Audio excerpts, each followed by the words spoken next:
yummy. Hey everybody, glad to have you back for episode 2 of Adam and Corrine in the kitchen. My lovely co-host here, Corrine Carr, Princess of Pickleball. We got a nice recipe for you today. It's shrimp creole. Nice healthy option for before-after play, especially the week leading up to a tournament. Definitely one of our favorites. Corrine introduced this to me a little while ago, and I'm a big fan.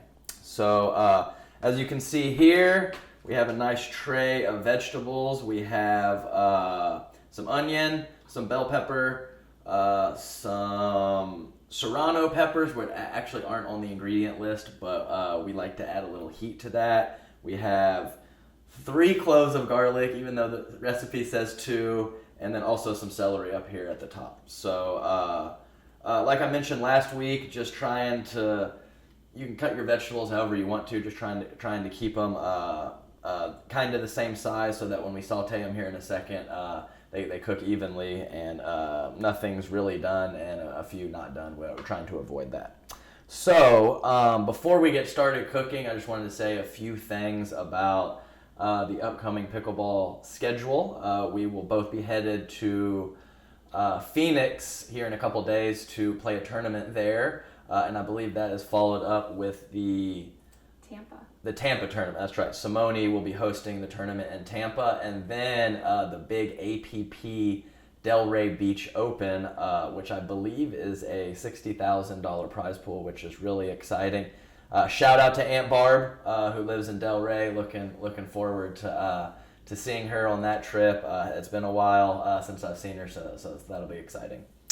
Okay, so the first step in the process here, we obviously have our vegetables chopped here, and we have 2 tablespoons of butter. So I'm going to have Corrine head over to the pan, which is on medium heat, all set up, and she's going to melt the butter, and we're gonna throw everything in there. Everything on this tray, all the vegetables going into saute, just trying to get them nice and soft. Really don't want them to brown too much. Just get a little bit done before we add in the other ingredients. And I love butter, which is why we're using butter, but you can always substitute oil. And it will be a little bit healthier, but yeah, to me it won't taste quite as good. That's right. And we might have gone a little bit over the 2 tablespoons on the butter as well. You know, just throwing that out there. If you guys want to stick to the recipe, that's fine, but sometimes we like to throw in a little extra of the things we like. So take it away, Corrine.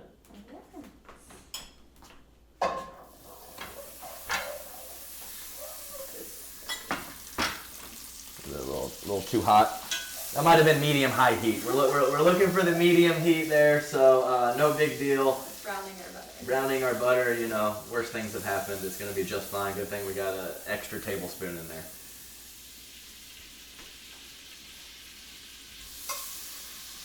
Oh yeah. Do you want the little one or the big one? There you go. Hey, no, go with this one. Come on. More fun that way. Yep, and we're just gonna dump it all in there.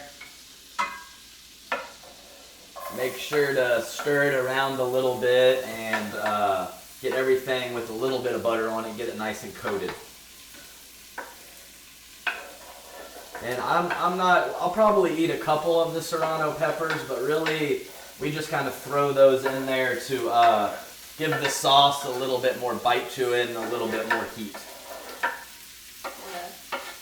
Atta girl. Atta girl. There we go. Look at that. Got some nice colors in there. Everything looking good.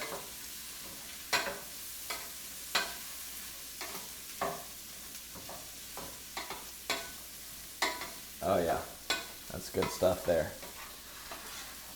So Corrine's got that going, the sauteing of the vegetables, and I am gonna jump back over here and mix in some of the other ingredients that once the sauteing's done, we are going to add to the pan.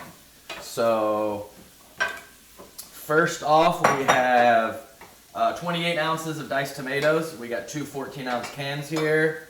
We're just gonna put that in the bowl.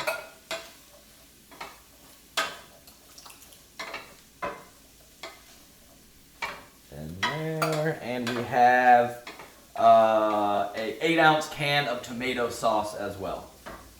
Just gonna put that in there. And we have what happened? I'm gonna go to the more reasonable size spatula here. Okay, fair enough. You had a nice run. It was a nice run there. So we have some oregano leaves here, and we are gonna put about a half teaspoon in. And I'm kind of eyeballing it. I got a few flakes. I'm gonna help him right here. Okay, yeah, please help me. Look at you. Hey. Adam's not used to measuring things. No, I just kind of dump it in there, so it's nice to have the professor around. Hey, half that. Oh. Half that. Okay. See? Oh, we're gonna eyeball. See? There we go. We got to eyeball. That perfect. I don't see how that wasn't completely, totally accurate right there. I have a feeling that it was. That's a really good idea to take the lid off and just dip it in there. I mean, that is fantastic. You got some issues there. Well, here we go. This is fine. Okay. Yeah, this is fine. Oh. That's perfect. That looks great. So we're gonna dump that in there. We're supposed to do 1/8 of a teaspoon of red pepper flakes, and I'm just not gonna use that. I'm just gonna get a little crazy with it here. So crushed red pepper, one of my favorite things of all time. Not just great on pizza, great on everything. So I'm just gonna do it here, maybe a little look away, maybe a little right here. Just put a little bit more. More. Let's do a little bit more there. It's probably about 3 teaspoons instead of 1/8 of a teaspoon, but we're just gonna roll with it.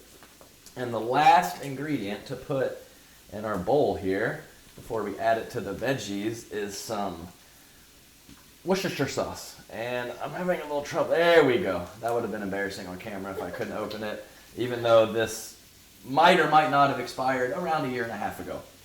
So we need, 2 teaspoons. Here we go. Boom. Perfect measuring. Thank you so much. I appreciate that. I'm still really excited about learning to take the top off of the spices, and you can put your measuring spoon in there. So that's great. How we looking over there, Prof? It's pretty close. You think it's pretty close? Yeah. Okay, look at that timing. We're professional cooks here, obviously. Timing is impeccable. So I'm just gonna kind of mix this up a little. Yeah, it doesn't even matter because we're gonna stir it all in there. So what we're gonna do is we're gonna add everything but the shrimp into the veggies who have been sauteing in the butter and are a little soft now, and we are going to cook that for right around 15 minutes, stirring occasionally. So we are going to dump it in now and give it a few stirs, and then we'll take a quick break and come back for the next step. Here we go.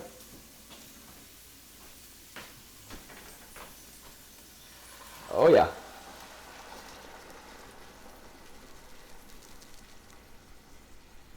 Perfect.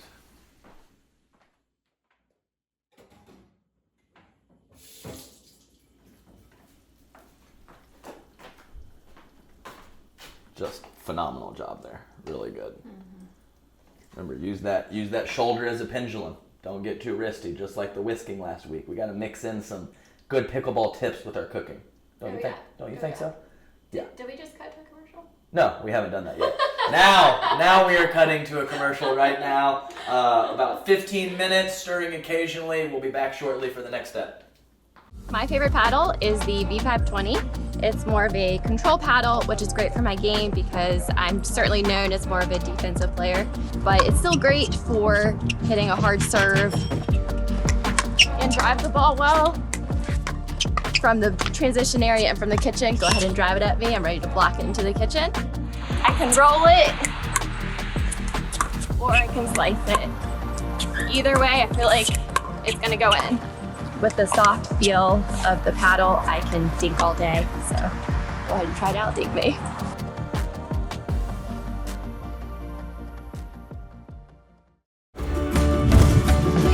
Yummy. Hey everybody, welcome back. We are about done with the cooking of all the ingredients before our last step, which is putting the shrimp in. As you can see, this is a very easy recipe, tasty. Some of the prep, there's a little bit of prep with the chopping and whatever, but It's not very much. it really isn't, and there's only a couple steps, and they're quite easy. So we thought the combination of healthiness, easy to prepare, and tastiness is really good. So we hope you guys enjoy it. I just wanted to say something. Oh, you go ahead. Well, it's one of my favorites. You go right ahead. I grew up eating this meal, and Adam's gonna show off my. Well, I mean, I have to, because I mean, we got the internet. I got my iPad over there. You can get recipes pretty much whenever you want to by just Googling it. But when you are cooking out of a cookbook with this picture and a nice little bow on there, it just feels right. It just feels right. It's a little bit more tasty, and I just wanted to say this is fantastic. Yes, and my mom put this together for me. Shout out to Debbie Carr. Shout out to Debbie Carr right there. You got to do it. These are all of our favorite recipes, and this is one of them. So. There you go. Also, one quick thing. I'm not sure the exact title of the show, but my good buddy Dave Fleming does a show on APP TV where he breaks down points with pro players, and I will lucky enough to be a guest on that show this upcoming week. So if you haven't checked that out or some of the other content on APP TV, there's a lot of good tips, pickleball stuff, and a couple things outside of pickleball like our show. So make sure you check that stuff out if you have not already. Anything else before we put the shrimp in, Corrine? No, I would just say make sure, I mean, anybody who's done cooking, devein the shrimp, unless you enjoy eating that, and make sure you peel them. For sure. No pickleball questions or anything. This is our last step. Oh, that's right. It's our last step. What is the most underrated skill in pickleball? The most underrated skill in pickleball. I think I will go with letting out balls go out.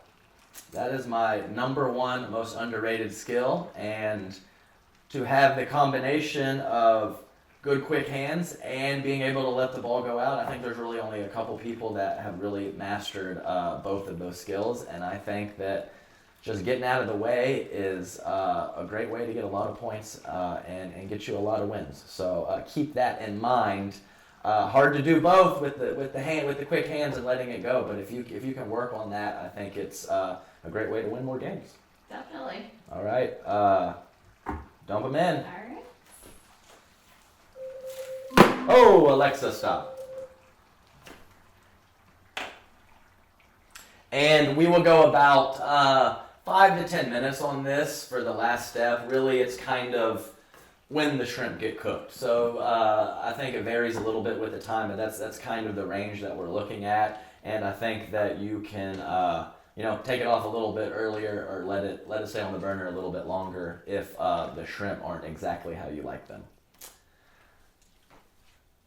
So we will go to one more commercial break and finish our last step, and we will do the plating and the send-off right after this.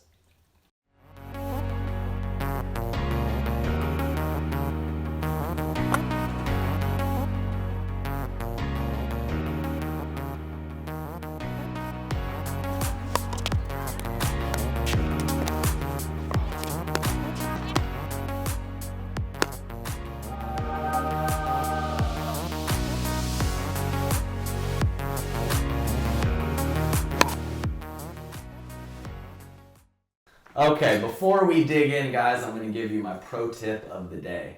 And my pro tip of the day is do not cut serrano peppers and then put your contacts on. That is a huge mistake. That's my pro tip for the day.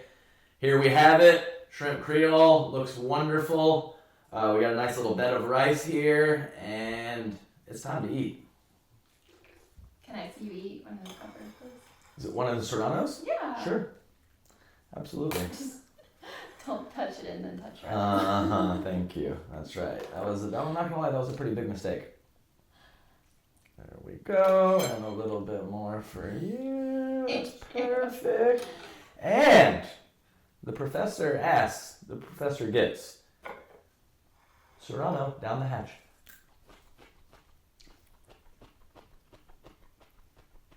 The camera's not gonna be on long enough to see anything. Oh God, that's pretty hot. It's pretty hot. Have a good day, everyone. Well, we didn't try it. Oh, shoot. My bad. Just too eager. I'm not gonna lie, serrano peppers are hotter than jalapeno peppers. Just to let you know. I don't know what the Scoville units are, but it's there. That's legit. I like that. My favorites. Oh, very good. All right, guys. We'll see you guys next time. Wish us luck this weekend. I hope we do well, and we're out.